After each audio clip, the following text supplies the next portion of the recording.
How y'all doing? It's Judge Lynn. Got a nice question from Sadie. And first of all, I love it when people pay attention because Sadie was paying attention. She said, "Can I ask you a question?" I said, "Sure." Well, I didn't say sure. I'm saying sure now. You can call being a nosy or a curious mind, but in one of your videos, you said you are a court low on estrogen, and I am a court low on estrogen. I used to say that all the time on divorce court. And you are not a romantic person. I am not a romantic person. And being a court low on estrogen, that's just my funny way of saying I'm not a girly girl. I was always a tomboy. And you're not a romantic person. When you were younger, you were scared of men and their situation. A situation is something that a man has that when I was in college, whenever I saw one, I had a situation that I had to get out of for the most part. It was like, there's a situation. I have a situation. Lord, let me go. Here's the thing.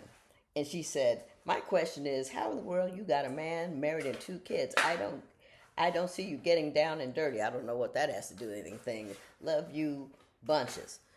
The thing is, you can't put all the beads you find on the same string. All of those things are true.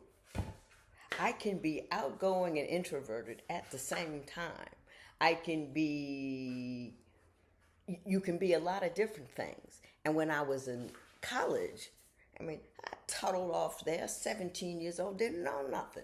Went to an all-girls school because that was there. So in college, all I learned was kind of how to deal with dudes, since I didn't go to class.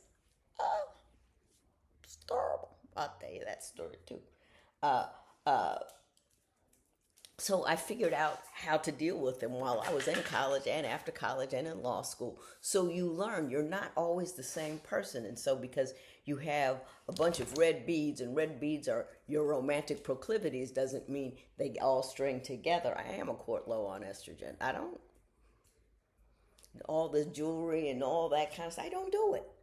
And I just call it a court low on estrogen. That doesn't have anything to, and my husband saw that I was a court low on estrogen, but he liked me. And I got a guy that liked the chick I was, which was not touchy-feely. I was just, here I am. You like it? There you go. People change, time changes, and circumstances conspire to make you something other than a one-stringed, beaded necklace. You gotta have a lot of